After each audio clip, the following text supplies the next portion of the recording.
Good morning. Happy Monday. I am here. Hi. Happy Monday. Monday with Jim. Okay, I have several fun things to talk to you about this morning. Let's see. It's so beautiful here in Austin. We keep reminding ourselves that we need to just completely soak up and enjoy and like gorge on every single second of our spring weather because it's about to be so terrible. It's about to just be so punishing. So anyway, it's a real struggle even to be inside ever right now in Austin. Last week was really fun. Simple and Free came out and y'all were just delightful and wonderful, and it was so exciting to share it with you and to begin to hear your responses and your reactions to that wild social experiment. We asked you guys several questions last week. Really fun. Like, go into stories, whether it's Facebook or Instagram, both places. We asked you a bunch of questions. And let's see. Let me sum up. What did I learn about you? Here is what our community likes to digest in mass. Coffee, chips and salsa, pasta, wine, and cake. That apparently is our community diet. Those foods rose to the top out of all the things that you are considering as a bunch of you are kind of engaging your own little food month via the Simple and Free social experiment, which is hilarious. And I say yes to all of those things except for cake. Do you know that I don't love dessert? Isn't that strange? Reed Drummond told me that we almost couldn't be friends because of this. Like, that's almost a friendship deal breaker. It's just not my favorite thing. Like, dessert in general is not my favorite thing. I want to have chips for dessert. That's dessert. So now this week, kind of still around the Simple and Free conversation, you get to ask me things and I'm going to answer them. So also in stories, you'll see a place where you can put in, Jen, what about this? Jen, what about that? You remember over the course of the experiment, it was those 7 areas: food, clothes, possessions. Golly, you guys gave a lot away last week, and so did I. Media and technology, spending, waste, stress. Ask me anything. You know I'll say it. I guess I don't have a privacy button. I don't know. So ask me in the things, you'll see. I'm going to come in and tell you whatever, the good, the bad, and the ugly. All right, a couple of things. I mentioned this, but this bears repeating. So I'd like to kind of have on regular rotation a nighttime show. That's what I call it. So a nighttime show is when I'm in bed. I'm done for the day, and it's always something I've already seen. Always. So I will rotate through a nighttime show forever because I'm almost about to fall asleep when I get to bed. So it's never like I watch it for long, but I need my nighttime show to be something that I love, but I don't have to pay super close attention to it because I'm falling asleep. For 100 years until I finished it, my nighttime show was 30 Rock, which I was watching, it was so many episodes. And so I finished 30 Rock. And so I just put a new nighttime show back into rotation called Parenthood. I don't care. I loved it the first time around, and I am loving it the second time around. You guys, honestly, the Bravermans forever. I'm so serious. I love Parenthood. I love the characters. I love the family. I love the quirky. I'm the oldest of 4 grown adult kids, and our parents are here too. So I always feel a lot of connection with the Braverman story. And so anyway, I'm back on Parenthood, but I did want to mention this to you, and I'd really just started this last night before my night show. Because Sunday for me is off the grid. I don't work. I'm not answering texts. Don't send me an email on a Sunday. Like, this is my really one day kind of off the grid. And so last night after dinner, because commercials work,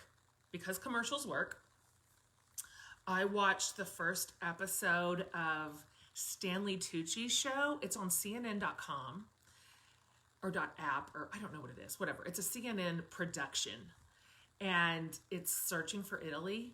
Please tell me someone is watching this. I was charmed out of my freaking mind.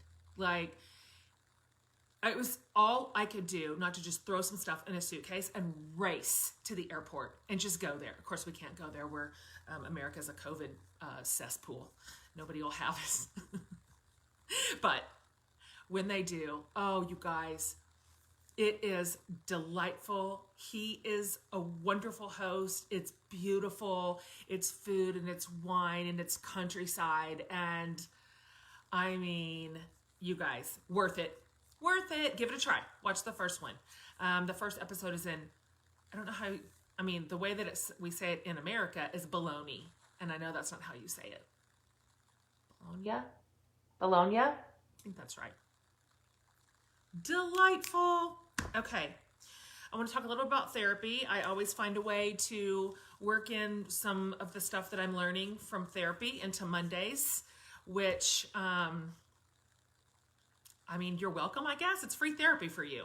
Anytime my friends tell me something that they learned in therapy or that their therapist made them answer, therapists are so pushy like that. Like, I'm curious, they say it in nice words. I'm curious why you say blah, blah, blah, blah, blah. Anyway, I am always grateful because I'm like, well, that's therapy I didn't have to pay for.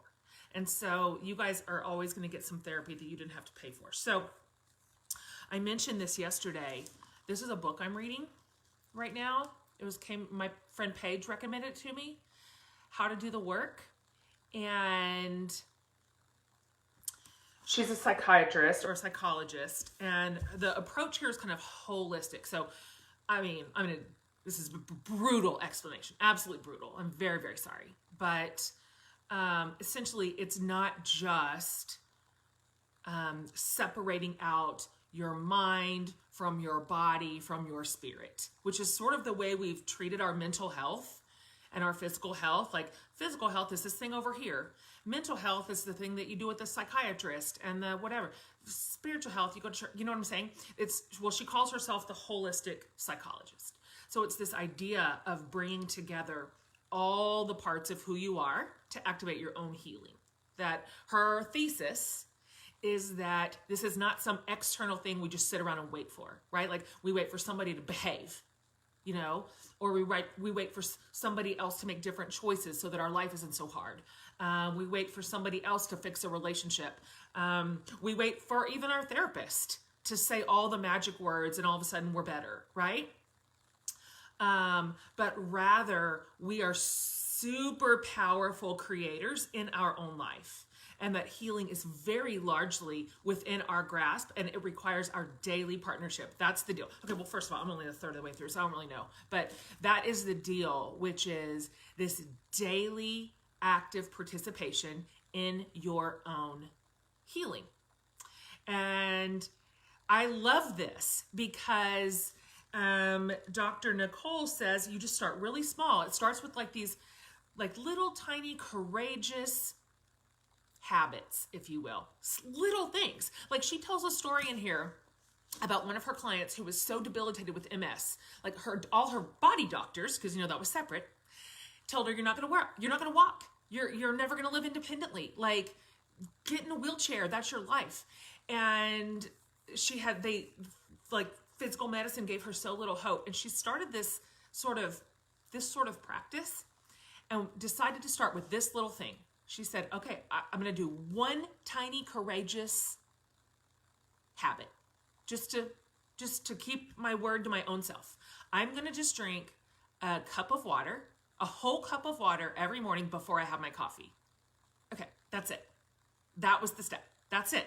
I'm going to drink a cup of water every morning before I have my coffee. And that started an accumulative effect of trusting herself, of being good to herself, of believing she was worthy of the care, of adding little tiny new courageous habits onto that very simple practice of drinking 1 glass of water before coffee every day. Guys, she's running. She's running now. She's running races. She's living independently. It changed her life. Obviously, there is a lot to build on top of a glass of water, but the point is that sort of tiny little moment of self-care, of trusting ourselves, of being good to ourselves, of saying, I'm worthy of this good little thing. It is the beginning. It is the first step toward healing. I'm going to read you something. I'm a person who underlines. Like all my books like this are underlined from beginning to end. And thank goodness, because that's how I go back and find my favorite things. And here was one thing that I just wanted to read to you out of this book because it zinged me. It zinged me because I've always believed that we are very powerful. I've always believed that you are a powerful creator in your life, as am I. That we have a lot of strength at our fingertips, that we have a lot of courage, that what we're capable of is higher than we think. So this is what she wrote about even just getting in the mindset. So here we're at like early stages of healing, wherever you're at. When our body expects to get better, it sends out messages to start the healing process. Hormones, immune cells, and neurochemicals are all released. The placebo effect provides proof that when we believe we are going to get better or feel better, we often do. It's a testament to the power of the mind to affect the body with mere suggestion. There's a lot of data and research she wrote around that paragraph, but I was like, so interesting to see the effect on people's real lives when they just simply think they're going to get better. Think they want to get better. Believe that healing is coming for them. They believe that the power of drinking that glass of water every day before coffee means something. And it matters. I mean, I know you guys at this point it's ad nauseum, but you know, I started doing this in my own little ways 2 or 3 months ago, and I started telling you about it. Nothing is big. None of these are big. These are not big levers. Nothing here is, it doesn't cost, it's nothing. But I just started making my bed every day. I'm a person who has never made her bed my whole life. Since I was born a baby in the crib, never made my bed. And I can't really even remember why I reached for it, except that it made me feel good to have a made bed when it ever happened. I liked how it felt when I would come into my room and a bed was made. And I was just like, maybe that is something nice to do for myself. I have made my bed every single day without exception now for 2 or 3 months. And I told you my other little things. I wash my face at night. Woo, break out the parade. Just washing your face at night. These are not big deals. But something about it feels like a big deal to me.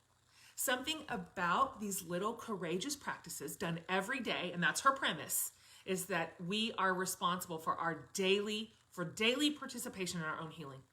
It's mattering. It's building into something. The sum is greater than the parts. Does that make sense? I have now told myself, you are headed toward healing. You are healing. You are worthy of a beautiful whole life. And I'm believing myself. Anyway, more on this as I read it. One fun thing, speaking of therapy, in the Jen Hatmaker book club, we do a thing every Thursday in our little group. We have a private group, a private Facebook group, which is like the most beautiful corner of the internet. We have a thing called #TalkTherapyThursday. And we dedicate every Thursday together to be like, talk therapy time. Y'all, we share it all. Every single hard, important thing going on in our lives, we have shared together and has become so, so, so beautiful. This is the best community in the world. We have local chapters all around the United States. Book club members, there's no end of it. I don't even know where to start. They send each other care packages all the time. We have all these fun little... we make up these fun, ridiculous things that we mail to each other. Like, we have a Sisterhood of the Traveling Jen Hatmaker Book Club puzzle, for example. I can't explain it. Don't worry about it. But there's just a million things like that are beautiful. When new members come in every month, they'll say, oh, I missed the last month. I wish I would have come in earlier. I would have loved to have read that book with you. Immediately, 100 people say, I'll send you my copy. Give me your address. I'm going to send you my copy from last month. It's just a beautiful, beautiful place, and I love it so much. And so I want to let you know for sure, if you join by April 5th, so we're doing Simple and Free, by the way, in April for the Jen Hatmaker Book Club. And we have so many special things built around that, like all these special guests. We built it out like crazy for the book club members. So we're doing Simple and Free in April. So April's already passed, but in order to sign up. But if you sign up by April 5th, you get the May book. And I'm going to tell you what that is. But first I want to say, whenever you sign up, you get immediate access to the community. You get all the resources for that month's book, even though you didn't get the book box yet. So you can join in on our Simple and Free discussions and our little groups that we're doing and the special guests that I'm bringing in to kind of serve and teach and instruct the book club. So you get that right away. But if you sign up by April 5th, you get the May box will be your first box, and we are reading Book of Longings by Sue Monk Kidd. You guys. When I tell you, it is easily one of the most thought-provoking, provocative, fascinating books I have ever read. I talked to Sue Monk Kidd on the podcast a few months ago about it, but I am just telling you, have you read this? If you haven't and you want to, sign up for book club. You'll get it in your May box. That is our book. I have been trying to get this book in my book club for 6 months.